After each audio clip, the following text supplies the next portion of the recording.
So here we have Pat Riley Basketball, made by Sega, and Lakers vs. Celtics and the NBA Playoffs, made by Electronic Arts. Both of these games came out in 1990, and I find it really weird that Sega would release a game alongside Electronic Arts for their own console. It seems like unnecessary competition, but that's none of my business. So let's do a showdown and see which basketball game is better. So they're both sports games, and they're both centered around basketball, so they have that going for them. But I actually managed to score a point in Lakers vs. Celtics, therefore I like that one better. Moving on.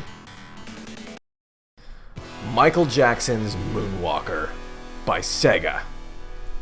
The home console version of the arcade game that was based on the movie Moonwalker.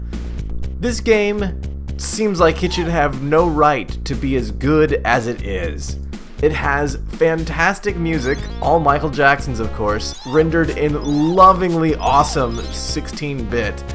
You play as Michael, and you're on a mission to save these children that have been absconded with by nefarious characters, and you moonwalk around and shoot sparkle dust, kick and shoot sparkle dust at these villains, and it's really weird and bizarre, but it's super fun. It's an awesome game, and if you like Michael Jackson, which I do, and you enjoy his music or just his larger-than-life persona from back in the day, you have to try this game. It is so much fun. It's so goofy and weird and wonderful all at the same time. It does get ridiculously hard, and I couldn't get past the final couple of levels, but it's absolutely worth a playthrough. Some interesting things is, in the first revision of the game, when Michael Jackson does his special build-up move, he dances to the Thriller music, and I played this game on the second revision, Revision 1, which had the Thriller music removed in the graveyard section, which is really weird, because, you know, the zombies in the graveyard and the Thriller, it makes sense. But never fear, I did my due diligence. I loaded up another version of the game and input a nice level select cheat code, and here is the original Thriller dance from the graveyard level in all of its glory. Enjoy.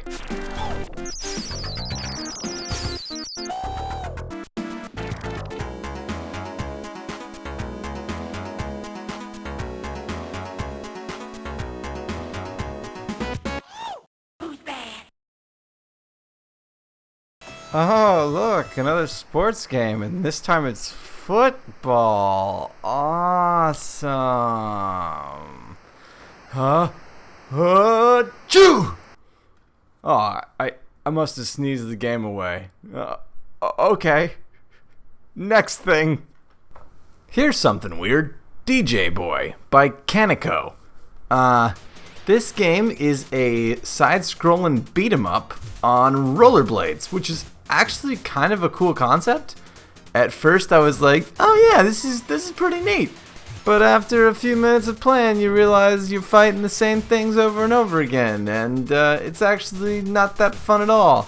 It's not, I don't know, it's not very good. There's something very bad about it, and after you die just once, it's game over, start from the beginning. So, I don't know. It's a weird game, and even weirder is that apparently in the Japanese version, the first boss you fight is not actually pink, but a different color, and the game had to be changed coming to America due to its inherent racism.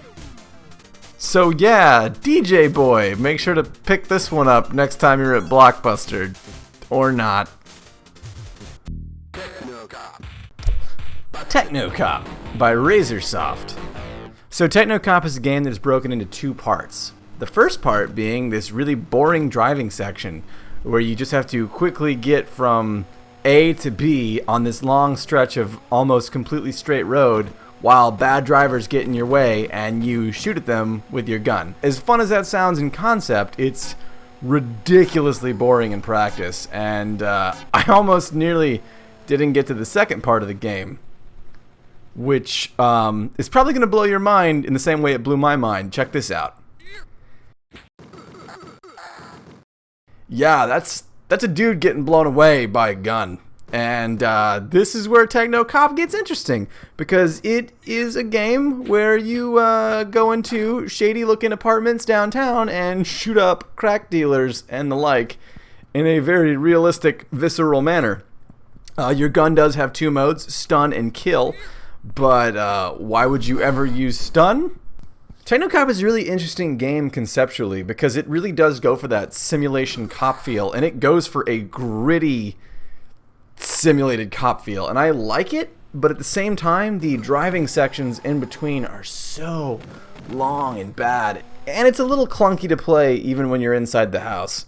It's a very cool concept, and according to Razorsoft, they actually used this game as a gauge to see how much violent content they could get into a game without Sega disapproving them. Oddly enough, it made it through the Sega approval process unscathed, and Sega had no issue with the amount of violence in this game. Not a bad game, not a great game, but definitely an interesting game, to say the least. Lastly, because you all asked for it, let's take a look at Road Rash.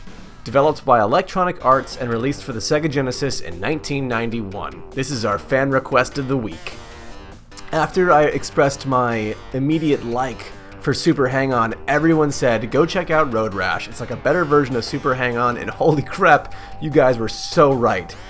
It's more graphically impressive, it's tight, awesome motorcycle racing fun, and you can punch the crap out of the other racers. This is kind of blowing my mind that this game existed in 1991, because it's almost like precursory a little bit to Grand Theft Auto, and it blows my mind how much this game does. So you can get knocked off your bike and you have to walk back to your bike and get back on. You can punch and assault other racers on the track with your fists, and later on batons, which is really cool.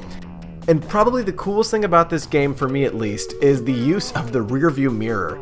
So if you look in the bottom left and right hand corner, you can see an accurate representation of the people behind you, which I think is the coolest thing to exist on a Sega game in 1991. I don't know why I'm so impressed by it, but it is just so cool. You see the pedestrian cars pass, you see your fellow racers behind you, so you know to get ready to punch or not. It's such a cool concept, and they implemented it so well. I love it. It's so awesome.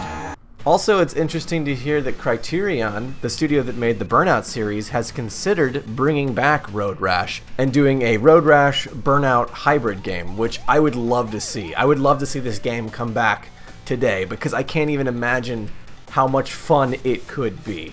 Road Rash for the Sega Genesis, check it out, guys. You punch people on bikes.